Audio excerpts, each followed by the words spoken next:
예, 이 전해드린 대로 송영길 전 대표가 잠시 뒤에 검찰에 출석할 예정입니다. 네, 관련 내용 백성문 변호사, 장현주 변호사와 함께 자세히 짚어보도록 하겠습니다. 안녕하세요. 네, 안녕하세요. 자, 검찰과 협의가 되지 않는 일정인데 이렇게 피의자가 마음대로 검찰에 출석해서 조사를 받겠다고 할 수가 있는 겁니까? 과거의 전례가 있긴 합니다만 예. 조금 다릅니다. 과거에는 모든 책임을 인정하고 본인이 다 자백하겠다는 취지로 들어가는 경우들은 모르겠는데 예. 지금 아시는 것처럼 송영길 대표가 책임은 내가 지겠다고 하지만 소위 말하는 돈봉투 의혹과 관련해서 좀 전체적으로 부인하고 있는 입장 아니겠습니까? 네. 그렇다면 검찰도 수사하는 소위 빌드업이라고 해서 밑에 기존 관련된 수사를 다 하고 모든 관련 자료를 가지고 당사자를 불러서 최종적으로 확인하고 묻는 작업을 거쳐야 되는데 아직 별로 진행된 게 없잖아요. 그죠? 그 강대호 씨 같은 경우 영장 기각되고 지금 이 영장 재청구 여부에 대해서 지금 오히려 검찰이 좀 수사를 하고 있는 상황인데 예. 그렇다면 아무 준비가 돼 있지 않은 상황에서 자진 출두하겠다는 걸 검찰이 받아들이는 만무할 것 같고 다만 이제 송영길 전 대표가 그래도 야당 전 대표였다는 측면을 고려해서 일단 안으로 들어와서 상황을 설명하고 내보내는 방법을 택할 가능성도 있고 아예 들어오지 못하게 할 가능성도 있는데 저는 전자일 가능성이 좀 높을 것 같고요. 결국 저는 개인적으로 송영길 대표는 나는 이렇게 내가 책임지는 자세로 검찰청에 출석을 하려고 했는데 검찰이 막았다. 그와 관련된 성명문을 발표하겠다. 이 두 가지를 하기 위해서 가는 것이 아닌가. 오늘 궁극적인 목표는 조사를 받으러 간다라기보다는 그런 퍼포먼스를 보여주러 가는 현장이 아닌가 싶습니다. 이전에 그 협의 없이 출석했을 때는 전부 자백을 했었습니까? 그러니까 이회창 전 대표 2003년도 그 당시에도 이 대선자금 조성, 불법 대선자금 네. 조성 관련해서 모두 다 내 책임이다라고 들어갔었던 것이고 그리고 그 당시 황교안 전 대표 같은 경우도 패스트트랙 관련해서 충돌 관련해서 예. 본인도 나중에 이제 결국 처벌을 받긴 했습니다만 그 황교안 대표 같은 경우도 그 관련된 책임 내가 알아서 다 지겠다는 취지로 들어갔던 것이었기 때문에 저 두 사례하고 지금 사례는 유사한 듯 보이지만 약간 다소 좀 차이가 있는 게 아닌가 개인적으로 생각됩니다. 네, 수사 대상자가 검찰과 협의 없이 일방적으로 조사 일정 정해놓고 그다음에 또 자진적으로 출석하겠다 이렇게 발표도 하고 네. 왜 이러는 걸까요? 사실 지금 변호사님 설명 잘 해주셨지만 보통의 경우는 이렇게 하지는 않고요. 수사 대상자에게 검찰이 소환을 통보를 하면 그 일정을 조절해서 출석하는 것이 일반적이긴 합니다.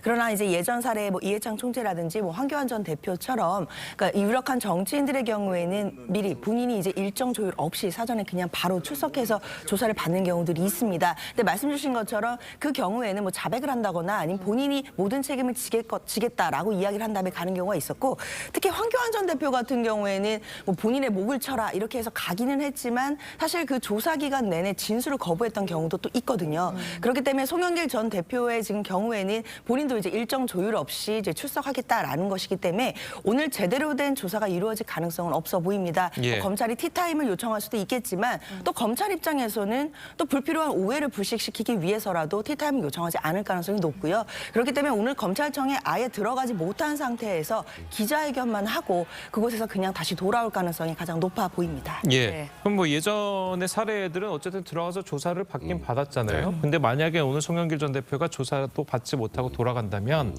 앞으로 있을 검찰 수사에서 이렇게 일방적인 태도가 뭔가 좀 영향을 끼칠 위험성이 있습니까? 그러니까 일단 송영길 대표 측에서는 두 가지의 목적의식이 있는 것 같아요. 아까 첫 번째는 이제 정치적인 목적이 하나 있는 것 같고 두 번째는 나는 이 정도로 수사에 적극적으로 임할 자세를 가지고 있다는 모습. 그러니까 이제 검찰 입장에서는 송영길 전 대표 같은 경우 아직은 좀 빠릅니다만 조사를 마친 이후에 신병 확보를 위해서 구속영장 청구 가능성도 검토가 분명히 될 텐데 그때 분명히 이게 플러스가 될 거라고 이제 송영길 대표 측에서는 생각을 하는 것 같습니다. 예. 다만 이제 검찰 입장에서는 협의 없이 일방적으로서 정치적인 행보를 보이는 것에 대해서 굳이 좋은 시각으로 바라보기 좀 어려울 거라는 생각이 들고요. 그래서 송영길 대표 측의 생각과 검찰의 시각은 이번에 자진 출석에 대해서는 확연히 다르지 않을까. 그러니까 저는 개인적으로 유리하게 작용하기 좀 어렵다 이렇게 생각이 듭니다. 알겠습니다. 네, 송 전 대표가 자진 출석을 강행하려는 것, 여론전을 의식하는 거 아니냐 이런 해석도 있거든요. 네, 배 변호사님 말씀 주신 것처럼 일단 구속영장이 청구됐을 때 도주 우려가 없다. 왜냐하면 자기는 이렇게까지 조사에 성실하게 임하고 적극적으로 임하고 있다는 걸 보여준다는 측면도 분명히 있을 것 같습니다. 그렇게 되면 강제 수사를 할 수 있는 어떤 동력이 꺾인다라는 예. 부분도 하나 고려되는 부분이 있는 것 같고요. 지금 말씀 주신 것처럼 여론전도 분명히 있어 보입니다. 일단 정치인이기 때문에 정치인은 이런 수사 과정이 법적으로 진행되는 것도 중요하겠지만 결국에는 여론이 가장 중요합니다. 본인이 뭔가 정치적인 리더로서 본인 모든 것을 책임진다라는 지금 계속 메시지를 던지고 있기 때문에 정치적 책임과 일관해서 출석하는 것, 즉 수사기관에 출석하는 모습을 보여줌으로써 본인을 지지하는 사람들 그리고 국민들께 본인이 책임지는 정치인이다라는 모습을 보여주는 그런 여론전도 깔려 있다고 봐야겠습니다. 예. 자, 아까 이제 백 변호사님께서 이제 빌드업이라는 이제 표현을 좀 쓰셨는데 결국은 마지막에 송 전 대표를 소환해서 조사를 할 거잖아요.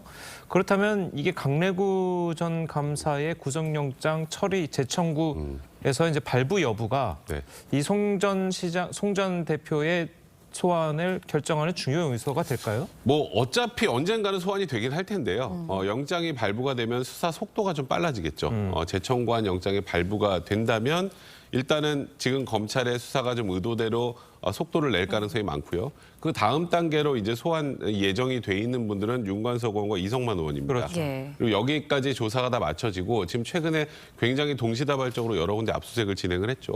그 압수수색을 진행한 것에서 확보한 증거 자료, 그다음에 지금 앞으로 소환이 예정돼 있는 사람의 진술 이런 것들을 다 종합해서 정리를 마친 후에 송영길 전 대표를 부를 가능성이 많습니다. 왜냐하면 이 2021년 전당대회와 관련된 소위 돈봉투 논란인데 이 돈봉투 논란이 모두 사실이라면 누구 때문에 했겠습니까? 송영길 대표의 당대표가 당선을 위해서 진행을 한 것이기 때문에 정점에 있을 수밖에 없어요. 그렇다면 이런 부분들의 조사가 다 이루어진 다음에야 검찰이 완벽한 준비를 마친 다음에야 송영길 대표를 부를 가능성이 많다 이렇게 봐야 될 것 같습니다. 네, 수사 관련 상황도 좀 여쭤보도록 하겠습니다. 최근 이제 검찰이 압수수색한 송영길 전 대표의 외곽 후원 조직 평화 먹고 사는 문제 연구소에 돈봉투 의혹 연루자들이 곳곳에 활동한 정황이 있다. 저희가 리포트로도 전해드렸는데 검찰은 아무래도 이 곳에 기부금이 경선 자금으로 쓰여지지 않았을까 이 부분을 좀 들여다보는 것 같아요. 어떻습니까? 그렇습니다. 송영길 전 대표와 먹고 사는 문제 연구소와의 어떤 접점을 찾는 그런 추적의 수사가 이루어지고 있는 것으로 분명히 보입니다. 송영길 전 대표 측에서는 당연히 먹사연과 어떤 이런 그 돈봉투 의혹과는 전혀 관련이 없다라고 해명을 하고 있지만 검찰 입장에서는 일단 돈봉투 관련된 피의자들, 특히 이제 핵심 피의자라고 할 수 있는 이정근 전 부총장이나 강래구 전 감사가 그 먹사연이라는 연구소와 어느 정도 연결이 돼 있다라는 정황도 지금 파악해낸 상황이고요. 특히 그 기부금과 관련해서는 2021년도에 3억 7천만 원 정도를 먹사연이 이제 모집을 했다라고 알려져 있는데 그 중에서 경선과 관련돼 그러니까 2월부터 4월까지 기간에 1억 4천만 원이나 모였다는 것입니다. 그렇다면 이 자금이 과연 먹사연에서 이 돈봉투 의혹과 관련된 그 자금으로 흘러들어갔을 가능성을 지금 검찰이 추적하고 있는 것이고요. 그러면 애초에 이 돈봉투 의혹이 한 9,400만 원 정도의 규모다라고 일단 지금 수사가 진행되고 있는 것인데 더하기 플러스 알파로서 송영길 전 대표 측이 또 따로 관리가 되고 있었던 자금들이 추가로 나오는지 그 여부가 좀 핵심 쟁점이 되겠습니다. 예, 그리고 또 여기서 좀 이상한 부분이 한 가지 있었는데 이 먹사연 후원 조직의 회계 담당자, 이 회계 담당자가 송영길 전 대표가 파리에서 귀국하기 전에 이 파리로 갔었잖아요. 물론 거기서 뭐 만난지 안 만난지는 모르겠지만 어쨌든 그 정황만 봤을 때 송영길 전 대표가 한국으로 귀국하기 전에 뭔가 말 맞추기를 하려 한 게 아니냐. 자, 이런 의심스러운 시선을 보낼 수 있거든요. 검찰은 그렇게 바라보고 있는 것 같습니다. 왜냐하면 지금 검찰의 입장에서는 9,400만 원이 끝이 아니라고 판단을 하고 있거든요. 예. 9,400만 원 플러스 알파의 이 먹사연이 굉장히 크게 관여했을 것이라고 지금 검찰은 바라보고 있는 것인데 그 가장 큰 이유는 조금 전에 변호사님 말씀하셨던 것처럼 관련자들이 여기에서도 다 뭔가 활동을 해왔던 정황이 있고 또 하나는 2021년 당 대표 경선 캠프의 자금 담당, 회계 담당한 사람과 먹사연의 자금 담당자가 같습니다. 그리고 그 사람이 이번에 파리를 간 거예요. 그러니까요. 그럼 이번 돈봉투 논란에서 가장 중요한 건 그 사람입니다. 그러니까 검찰 시각에서는. 근데 그 사람이 프랑스 파리에 갔다. 그리고 윤관석 압수수색 이후에 먹사연 그 연구소에 있는 컴퓨터 하드디스크들을 막 삭제한 정황들이 나온다. 그럼 뭔가 말 맞추고 증거인멸을 하려고 한 것이 아니냐.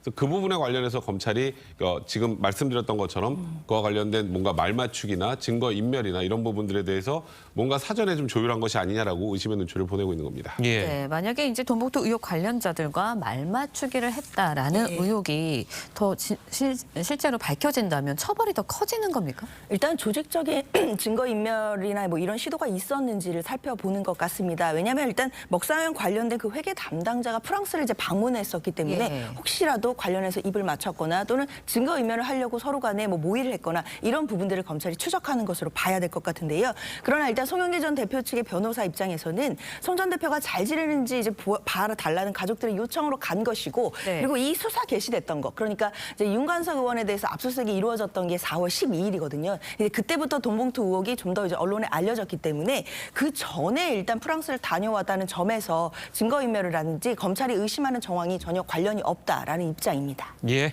알겠습니다. 자, 오늘 두 분 변호사님 말씀은 여기까지 듣겠습니다. 잘 들었습니다. 고맙습니다.